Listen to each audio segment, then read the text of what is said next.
Any advice that you've got for young parents, old parents, grandparents, getting children off to sleep?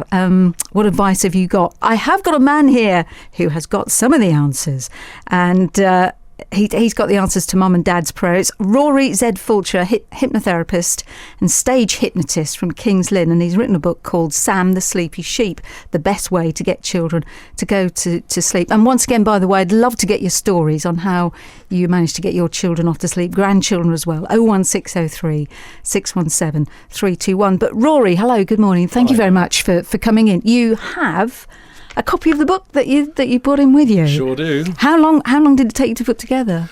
I've written it with Dr. Kate Bevan-Marks, and it took us on and off about sort of 6 to 9 months to put together. After initially coming up with the idea, we thought, well, parents are always struggling to get their children to go to sleep.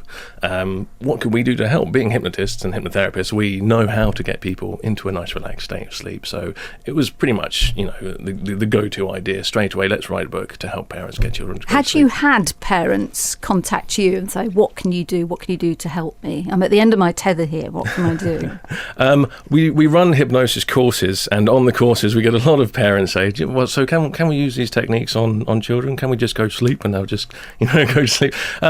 Generally with children it doesn't quite work that way.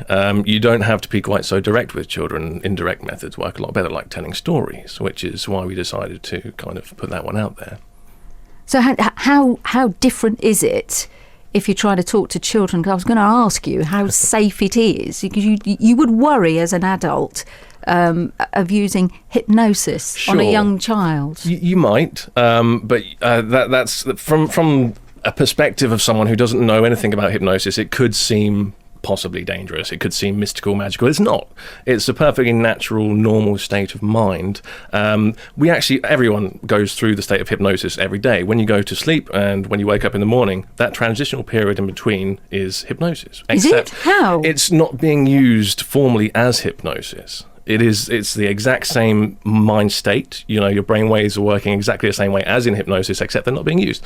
And another example of when you're in hypnosis, do you drive, I assume? I drive, yes. Driving down the motorway, you're driving down to London or something like that, then you completely jolt back to reality and think, wow, I'm still driving. How did I get that far down the road whilst I wasn't concentrating on driving? And it's hypnosis. Your subconscious mind is doing all the work for you. You don't have to consciously think about it, and that's all hypnosis really is. Right.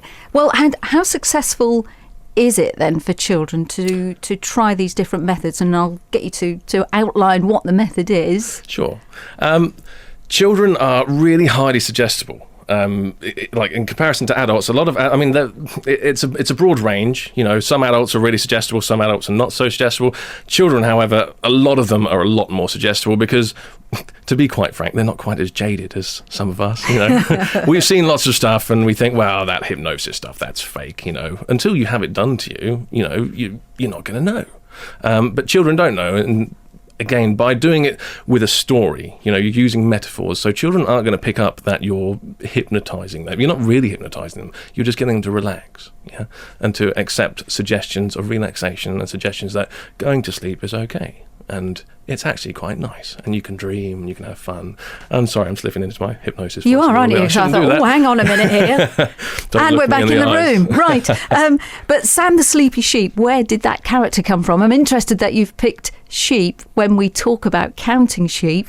That was to part go to sleep. Was that part of it? Yeah. To some extent. We don't go as far as counting sheep in the book, but the main consideration was having some kind of character that we could anthropomorphize, turn it sort of human, so children could relate to it. And that's part of that. And also the fact that sheep rhyme so well with sleep, it goes really well with a nice story. And how long did it take to write? The initial writing process to get it written down, to get the baseline of a story, took 3 or 4 days, I think. And then we spent months polishing it and making sure every word and every spacing and every piece of punctuation was exactly right. Now, I had a quick listen to part of an audio file yesterday online. Yep. Is that you reading that? That's not me. No, that's Dr. Kate, and she's read the audiobook. That's online on Amazon. You can go there now and check it out. If you type in Sam the Sleepy Sheep on Amazon, have a listen to that. And I think it's just a 5-minute excerpt from the audiobook, but it's really good, and it kind of gives you an idea of how to read it, because a lot of the book is about how you deliver, the story to your children. Because there's a definite pace to the way that you. Yeah, it's pacing. It's is that the right word? Because you seem to say a few words and then pause. Yeah, and that's in the book. If you look through the book there, you will see there are lots of look like you're getting a little bit sleepy. Yeah, and that is just to kind of subtly give a direction. So you're getting a little bit sleepy. Yeah, that's what you want them to do. You want them to get a little bit sleepy. So you give a little pause in just before that part, and then it's taken as a kind of new statement by the child. But if you don't want to pause for too long, but just enough so that they can kind of subconsciously realise that that's something new and something that they should do. And what happens to Sam in the story? Basically, Sam's at home with his mum, playing with toys, not really wanting to go to bed, but she takes him to bed and she puts him in, tucks him in, says, "I'm going to read you a bedtime story." The story is about a frog named Mr. Sleepy, funnily enough. Mr. Sleepy is a frog. He has lots of friends in the sleepy woods of Dreamland, and basically he goes around and he visits them and he tells them sleepy stories, and then it helps them to fall asleep. Yeah, and that segues into a third story within the story. This is all. It's a process actually known as nested looping. So you put a story in a story in a story, and then you close one and close one and close one, and that's a neat hypnosis trick to get people to take the message on board. Right. Well, look, the $6 million question here is, how many children have you tried it out on?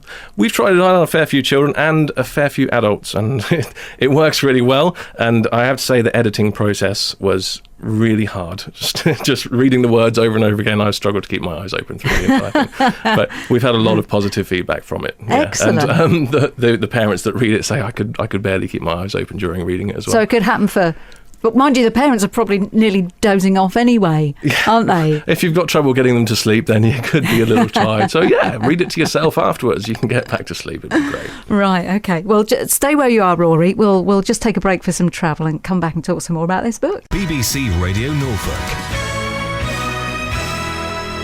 Yeah, get your calls coming in, 01603 617 321. Text as well, we love to get those, 81333, and start your message with the words Norfolk. Yeah, it's Chrissy Jackson until midday today, getting young ones off to sleep. We've been talking to Rory Z from King's Lynn. You put together this book. It took you, 9 months, did you say, to let's get this? So you've tested it, you've tested the children. How old were they, the children that you tested it on? Well, all different ages. All different ages, yeah, for sure. It generally, if you're thinking about getting the book, it definitely helps if the child that you have will understand your language to some extent. Obviously, because it is suggestion based. You're giving them suggestions. If they don't understand the suggestions, you're going to have more limited success. If you're even then, if you're giving the suggestions in a relaxing tone of voice and using the right kind of pacing and inflections, that in itself can have enough of an effect on the child to get them to go to sleep if they don't quite understand the language as well. But if you have this system and this rhythm of reading a story, could that work with any bedtime story? I suppose it probably could, but it will be much more effective if the story is geared to getting the child to go to sleep, in and of itself. But yeah, I guess you could try it. Because it's all to do with the intonation, I suppose. Some of it's to do with the intonation, yeah. And you're conveying relaxation to the child. If you get the book and if you try and read it and try and get through it as quick as possible, you're like, because Sam is going to bed, blah, blah, blah. It's probably not going to work very well because you're not conveying relaxation. You're not, you kind of have to go first. It's something we say in the hypnosis industry. You have to put yourself in a kind of trance before you work with someone, because then everything is much more effective. Okay. And what happens next after this? Because you've got Sam the Sleepy Sheep, the best way to get children to go to sleep. Yep. That's out now. That's out now on Amazon. So type in Sam the Sleepy Sheep, or even just type in Sleepy Sheep. You'll find that on Amazon. we're going to see how that goes and see how well it sells. And there is a possibility that we could be doing a couple more in the series. But obviously, as hypnotherapy works really well for adults, it can work really well for children. So if we write some books about perhaps stopping children from being afraid of the dark, or giving them confidence. Oh, that's an idea, because they're all things that children do get worried about, sure. aren't they? And if it's all nicely packaged in a nice bedtime story, then the children are probably not even going to know what you're doing. Right. And you can make these positive changes happen really easily. So do you see many children in your work? I don't personally see children in my hypnotherapy practice, but I know a lot of hypnotherapists who work specifically just with children. They have really, really good success, but it's not I work with adults quite frequently. Yeah. A lot of phobias and things like that. Most of my time I spend teaching other people how to do hypnosis and teach them how to be hypnotherapists.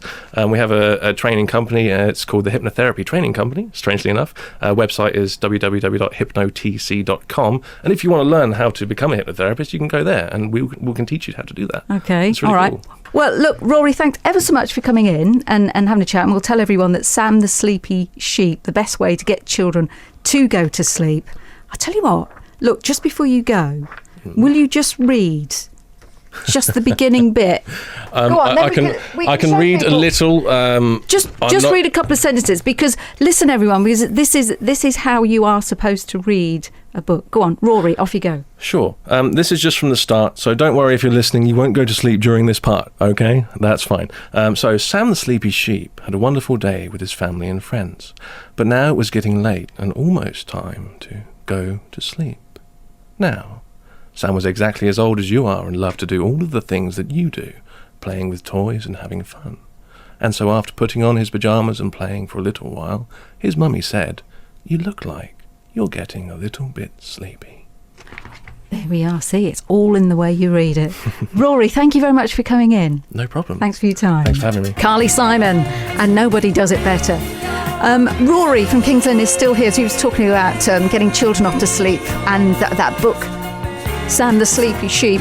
Rory, just before you go, we did have a query in from Carl in Lowestoft. How safe is hypnosis? Can you just answer that quickly? Yeah, sure. Hypnosis is, when used by the correct people in the correct way, completely and totally safe. You have to be careful but when you're choosing a hypnotherapist to make sure that they're highly qualified and their qualifications and training meets national occupational regulations for training. But if you see a proper hypnotherapist who's properly trained, then completely safe. Just like the techniques used in Sam the Sleepy Sheep, 100% safe to use on your children. When you say look and see that they're qualified, is there any one particular thing you should be looking for? Certain letters? There are lots of different training companies you can go to. There are some of the main ones like General Hypnotherapy Register, the British Institute of Hypnotherapy, the National Guild of Hypnotists, that kind of thing. So you'll be able to do that. Definitely, all right. Very useful. Once again, thanks very much for coming in. Thanks very much. Bye. BBC Radio